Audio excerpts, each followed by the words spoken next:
Hi loves! Welcome back to my channel. Dun sa mga first time dito sa channel ko, hi! My name is Claudia. Normally, I do makeup on my channel, but today's video is different. Today's video is all about the nails. I will show you how to create these beautiful nails by yourself using products I bought from Shopee. Unfortunately, na-delete ko yung unboxing video na ginawa ko kasi medyo nag-adjust pa ako sa ganitong career. Ayun na nga, na-delete ko. So, papakita ko na lang sa inyo kung ano yung mga products na ginamit ko to create these nails on my sister. Before I show that to you, make sure you like this video, you're already subscribed, and you click the notification bell on my channel. If you want to see what products I bought from Shopee, magkano sila, and paano ko ginawa itong buong proseso na to, please continue watching.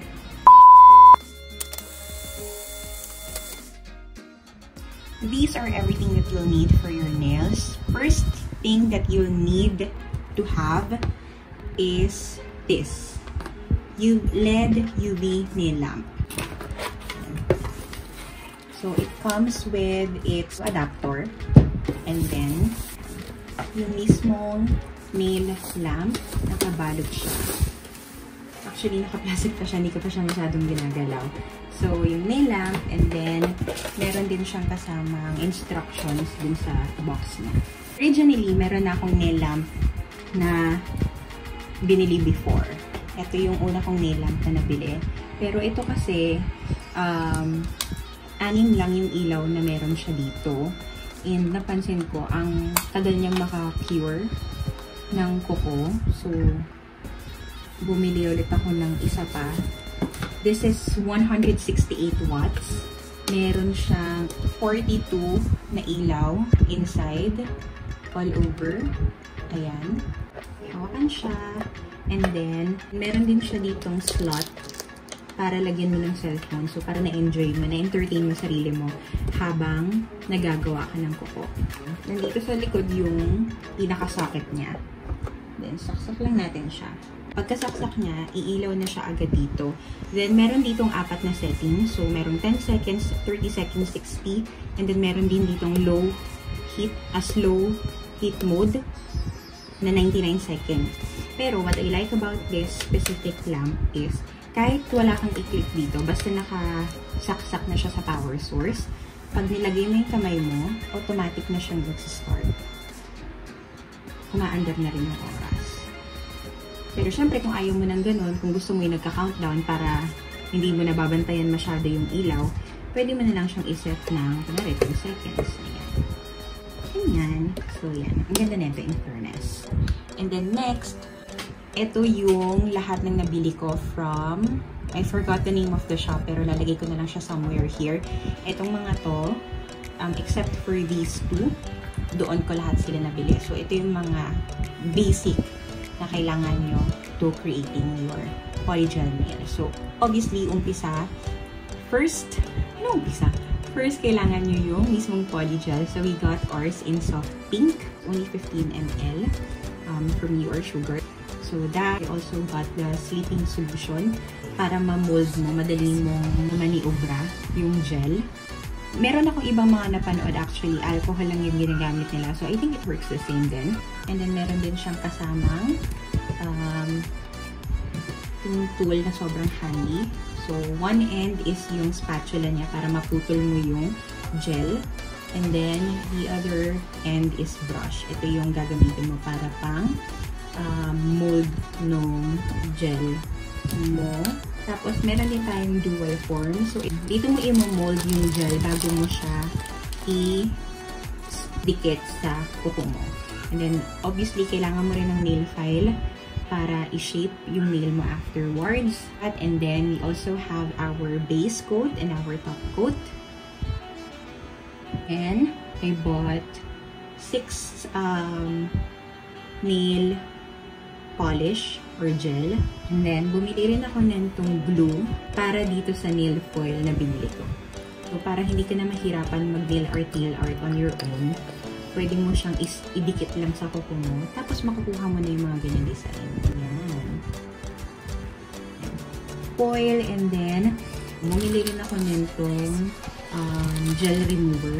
Just in case, pero hindi pa sila nagagamit. Meron pa libre itong shop na binilhan ko nito. So, kung naiisipan yung bumili ng gantong set for yourself, guys, highly recommended siya. Kasi ang bilis nila dumating. And, meron silang palibreng ganito. Ito ata is parang pantatong. Hindi pa siya nagagamit. So, ayan. And then, yung pangtanggal ng cuticle. Diba? In fairness. And then, itong dalawa, sa ibang shop ko ito nabili. Pero yun, kung gusto niya ng mga ma-arting, mabling na kuko, ayan, I would suggest na bumili rin kayo ng ganyan. So, mga studs, and then ito, is mga pink something, ganyan. So, these are everything that I used for my sister's nails. Now, I'm going to show you na how I created her nails. Dapat walang moisture. I mean, walang oil pala yung nails. Kasi para mas kumapit daw yung gel. Para hindi siya matangalagan. So, yung iba, binabuff din nila ng konti.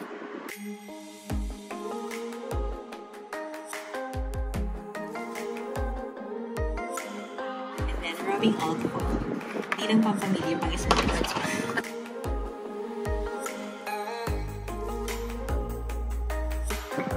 Next. Excited na ako. Okay, game. Start na tayo sa base ko.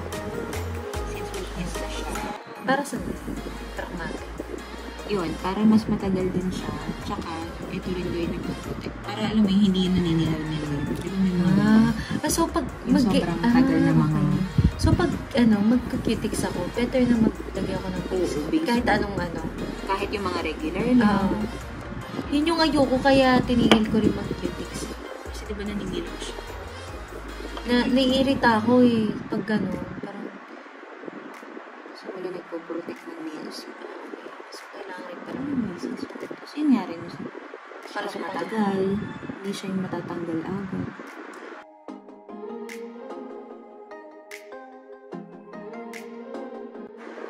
So, ilagay natin siya dito.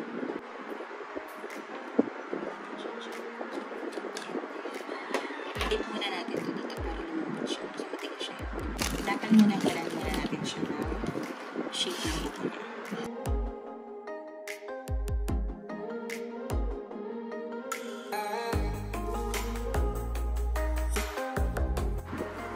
Wala pong kasya, hindi na po natin ito. Tigilan na po natin lahat to. So, kung wala yung makuha, dun sa mga napanood ko naman, okay lang daw na mas malaki kaysa sa sobrang liit. So, isa na yun. Yung gamitin natin sa kanya, sa pinky yan. So, gawin nyo, yung spatula. Scoop nyo lang siya out. Tapos, ilagay nyo siya dun sa mold nyo. Scoop tayo na rin lang. Madikit siya. And then, using your brush, i-mold nyo siya. Ayun, bilis na. Ang galing yun, no? Ang bilis na ni Mama G.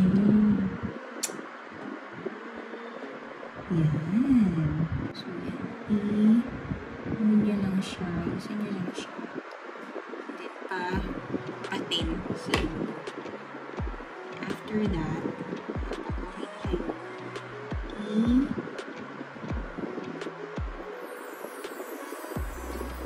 press nyo na siya sa nails. Tapos, kung may mga sumobra, ano nyo lang ulit yung brush. Linisin nyo na lang.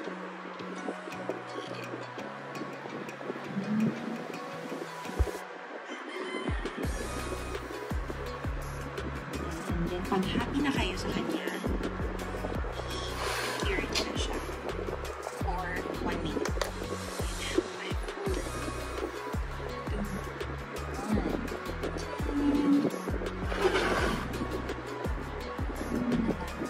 Tumigas na siya. Tumigas na. Ay, hindi pala nakikita. Sorry. Sorry mo naman. Ano pala kayo? Kung saan mo pinapanood? Tinaganto lang nila. Hindi. Ayun. Oh my God!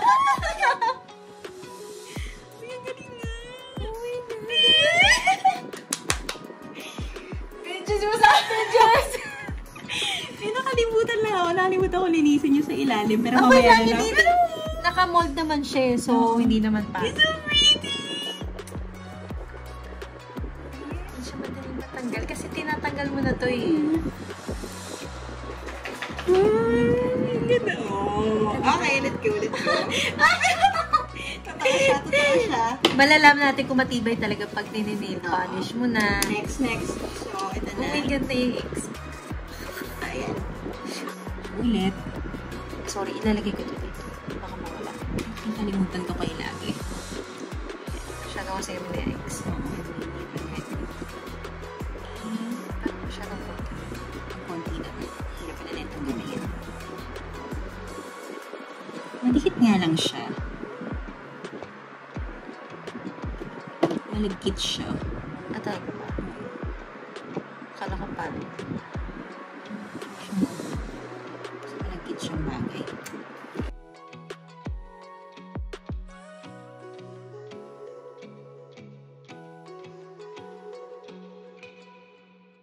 Press mo lang siya. Pinakalimutan kong gawin kanina ito. Inisip ko sa ilalim.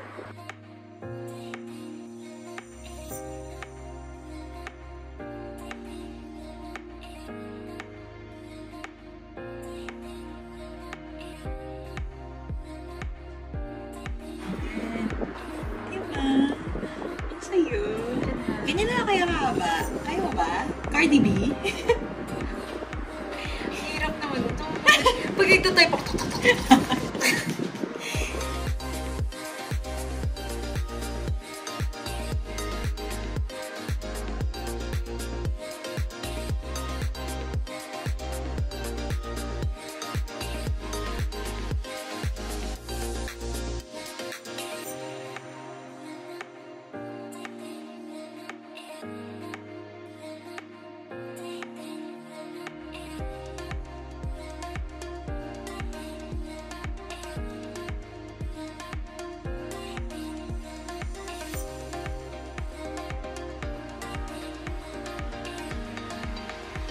Hindi nasama yung buong ko.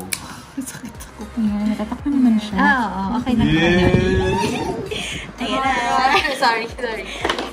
Yan! Tadaan! Ang saya. Anyways, ayan, puputulin na natin.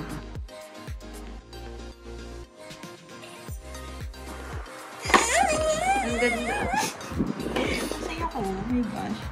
This is the best day ever. Pati yung nakan. Oo, ipa-file siya. So, ayan. Hindi siya matatanggal. Hindi mo siya nararamdaman na parang matatanggal. Ang galing! Ang sakit nga eh. Parang yung kuko ko yung yung tinatanggal Yung na parang kasama siya. ko yung matatanggal eh. Ang saya. And then, i-file nyo na lang siya to your liking. Mahaba ba yan? Oo, haba.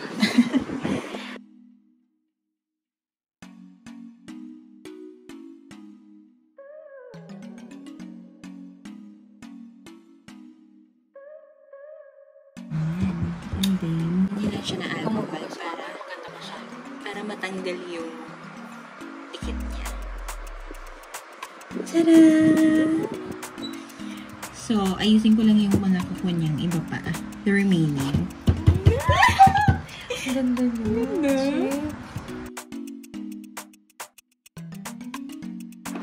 Kanina ba Gcash 4K lang?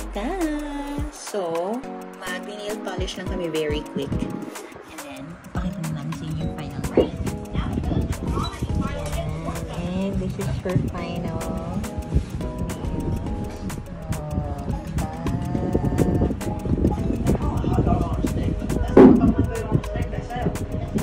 It's my first time kaya hindi pa siya ganun ka-polish. Pero, Still.